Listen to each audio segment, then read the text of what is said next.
In this video, I'm going to show you how to lose weight, build muscle, improve your health, and have quality of life and longevity. If you were to watch one video about this topic this year, this is it. We're going to get through all the BS because there's a lot of bad information out there. There's definitely more bad than good. These are the exact same tips that I give to all my coaching clients, and they've all gone to see some amazing results. So you know it works. Before we get started, don't forget to give this video a like, subscribe to my channel, and hit the bell to get notified every time I post a new video every week. It really helps support my channel. All right, let's get into it.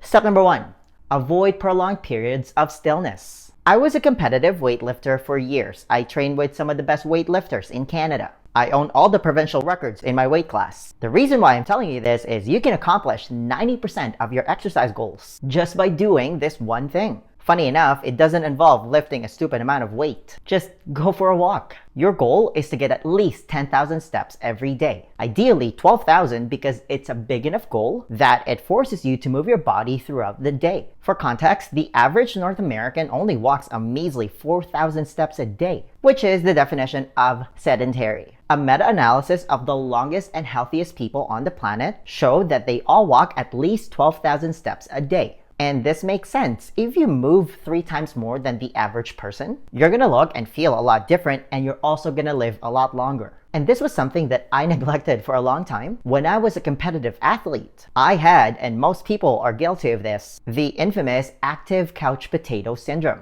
And most people are just couch potatoes, period. But back then, I would work out for an hour, and you don't even actually work out for the entire hour. But afterwards, I would avoid anything and everything that involved me physically exerting myself, because I was under the impression that I had already fulfilled my physical activity quota for the day. That is completely false. I was basically still living a mostly sedentary lifestyle for the rest of the day. I mean, obviously that's better than being completely sedentary, but it's still not optimal, not even close. I have said this many times, but we evolved to move as human beings, otherwise you'd be a tree. Our Paleolithic ancestors regularly walked 3.5 to 9 miles every day. Modern day hunter-gatherers like the Maasai from Africa still do this up to this day. But our Paleolithic ancestors also ate a whole foods diet of plants and animals. They didn't have access to a 24-hour fitness gym, but they also didn't have fast food or diet soda back then. And they didn't suffer from modern Western diseases like diabetes, obesity, cancer, or cardiovascular disease. Walking has so many benefits that almost anyone can get access to. It strengthens your heart, it eases joint pain, it boosts immune function, it improves your mood, it lowers stress, it strengthens your bones and muscles. In terms of fat loss specifically,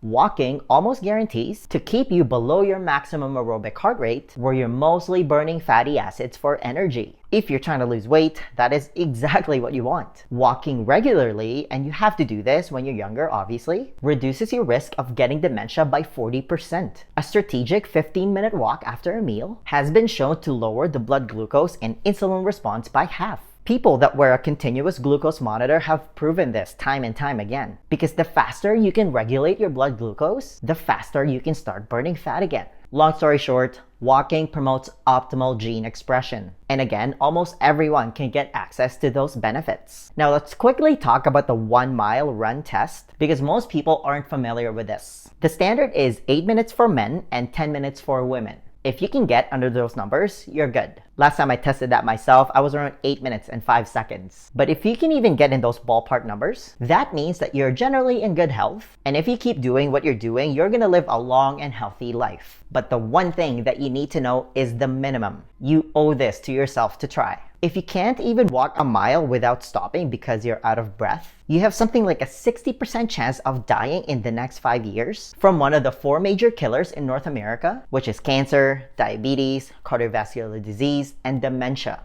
Again, I have some street cred when I say this. If your goal falls along the line of losing weight, have a flat stomach, build some muscle so you can have that tight and toned look, and therefore fitting better into your clothes, you don't need to set this unrealistic goal of going to the gym 5, 6, or 7 days a week when you can't even make it once a week regularly. It's just too much. It's overkill. It could even start potentially working against you. especially if you're just doing strenuous cardio-based workouts, which is unfortunately what a lot of people do because they're trying to manually burn calories. No, that is the wrong way to go about it, because that's usually when you get into overtraining. One of the nasty side effects of overtraining is you have chronically elevated cortisol levels, which then leads to massive sugar cravings and that all too familiar weight gain around your stomach. People start looking like a pear, and we'll talk about that more in a second. That's why I don't even recommend signing up for a gym membership right away. You're way better off trying to achieve that 10,000 daily step goal and doing resistance training based bodyweight workouts a couple of times a week for starters. If you're really keen on going to the gym, then do it. Do your resistance training there. But that's it. That's the minimum effective dose of fitness. Just remember this. Exercise is all about movement, not about counting calories burned. Tip number 2, eat your veggies. I feel like there's always going to be a never-ending debate about what the best diet is, but virtually almost every diet will agree with this one thing. Whether you're doing paleo, keto, Weight Watchers, IIFYM, and I'm even going to slightly agree with the vegans and vegetarians on this one. Eat your vegetables and some seasonal fruit. Unless you're on a full elimination diet like the carnivore diet, it's unbelievably effective when it comes to reversing autoimmune disorders. And you won't have a hard time finding success stories of people posting insane weight loss transformations. And all the big names in the carnivore diet space like Dr. Paul Saladino and Dr. Sean Baker are absolutely shredded and they have amazing biomarkers. But I personally don't have an autoimmune disorder, which can be triggered by the anti-nutrients found in vegetables. So I eat my veggies and I eat a lot of them. I also eat some seasonal berries. But my personal favorites for vegetables are broccoli, cauliflower, Brussels sprouts, asparagus, mushrooms, avocados, and sweet potatoes. You should also experiment with weird vegetables like kohlrabi, for example, because most vegetables, except for the starchy variety, are basically free carbs and calories. So you can eat as much of it until you're satiated. You don't really have to account for their carb or calorie content. Like, for example, you'll never hear anyone say that they got fat from eating too much broccoli or cauliflower. Tip number 3, practice time-restricted eating, or TRE. If you've been following my channel, then you should already be familiar with this concept. But in case you're new, this is one of my all-time favorite questions to ask. What do you think will happen if you don't eat? Like, what do you think will happen if you skipped a meal? You're probably gonna lose weight. A lot of weight. And no, you're not gonna die. Because it's not necessarily about eating less, because you're always gonna be hungry when you do that. And being hungry sucks. You just wanna eat less frequently. There is a world of difference in your physiology when you eat these 6 small meals a day, which is the conventional diet advice. And again, you're never really satiated when you just eat a small meal. So that advice is more like conventional stupidity versus eating all your food within a 6-hour window, for example. The former basically puts you in fat storage mode all day. Your body never really gets a chance to burn fat for energy. I mean, why would it? You keep supplying it with energy from food. Your body really has no reason to tap into your stored energy, aka body fat. It's more than happy to save it for a rainy day, like in times when food is scarce. And the key player here is the storing hormone insulin. Basically, every time you eat, insulin goes up. High insulin blocks fat burning. So if you have high insulin levels all day because you keep eating, body fat just gets locked away. For context, the average person has a mind-blowing 15-hour eating window. That's basically one's entire waking hours. While the latter, only eating in a 6-hour window, is a great way to keep insulin moderated because you have 18 hours where you're not eating. If insulin is moderated, that's when your body is able to tap into your almost unlimited fat stores during those 18 hours when you're not eating. Guys, this is how fat loss works. And you, my friend, have at least 100,000 calories of stored energy waiting to be used in your butt, thighs, and belly. You just need to give your body the right hormonal signal to burn it for energy. And if you just want a proven step-by-step plan on how to do this all properly, then check out the link for our coaching program in the description below. Tip number 4, learn to self-regulate. I used to be one of those people where every time I had bad food, I would feel really bad about it. And a lot of that negative self-talk starts to take place. The problem is when people feel that guilt and shame about a food decision and they don't know how to self-regulate, it can start a vicious negative cycle that because you already feel bad, you might as well write off the entire day and see how far you can take it. And studies back up this destructive behavior. Researchers have done MRIs on people's brains where if they feel guilt and shame, it actually activates the reward center of the brain, which then makes you double down and keep eating junk food. Whereas if you plan ahead and you're intentional about it, then you're fine. Even if you had an unplanned cheat meal, you're still fine. You didn't kill anyone. You're not a bad person. It's just a small bump on the road. The most important thing that you can do is to just forget that it happened. Don't beat yourself up about it. The danger lies when you had an unplanned indulgence and you think you've just ruined everything. You didn't. One bad meal won't magically just make you fat, just like one good meal won't magically make you skinny. People often forget about this, but you're one good meal away from being back on track. It's as easy as that. You need to play the long game. And a lot of experts out there want you to swear off treats completely, and they're not wrong. But I also love food. I love to eat. To me, life is all about being able to share special moments with your loved ones, and we usually celebrate around food. That's why I'm a big fan of scheduling an optional cheat meal every week. And we really need to rephrase that term.